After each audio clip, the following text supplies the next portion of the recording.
right, so things like manifesting, right, have been just overplayed and overdone to the point that they're almost ridiculous, and yet they still have a tremendous amount of power. But here's what I'd let you think about today, right? If you're trying to manifest something, most people think of that as like getting in tune with the universe or God or whatever it is that you call the binding force that keeps this whole world together, right?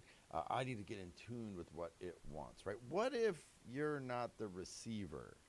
What if you're not the receiver? What if you are the broadcast? What if your whole life is like a whole bunch of iron filings around you and you are a magnet? And when you align that magnet to look like success, all the filings in the universe realign themselves. And when you align that magnet to look like failure or quitting or whatever other negative thing you want to imagine is the opposite of success, those lead filings rearrange themselves to fit that too, because in fact you are the broadcaster of your own existence, right? I mean, there's other broadcasters, there's other things happening. I'm not saying you're the only thing, but I will tell you that you are actually much more of a broadcaster. So when you say get in line with the universe, what happens if your whole life is actually getting in line with who you are, with the frequency that you're on, with the creation that you're making, starting with your thoughts and your mindset and who you are? This is why it's so dangerous to allow yourself to just swing with every single emotion that you have. I mean, feelings are fickle. They change all the time. You can only have a certain feeling for a certain amount of time. And if you try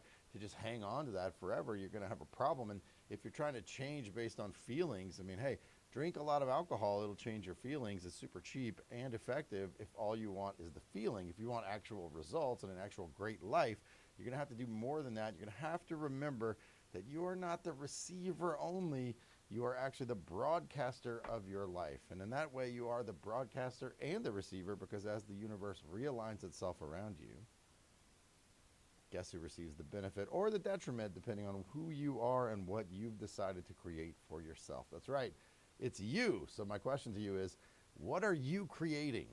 What are you creating? Where is your mind? What are you broadcasting that is now coming immediately back to you into your life? This isn't a thing saying you just broadcast and you get it either. You got to do the work. But you better start by broadcasting or you have no chance.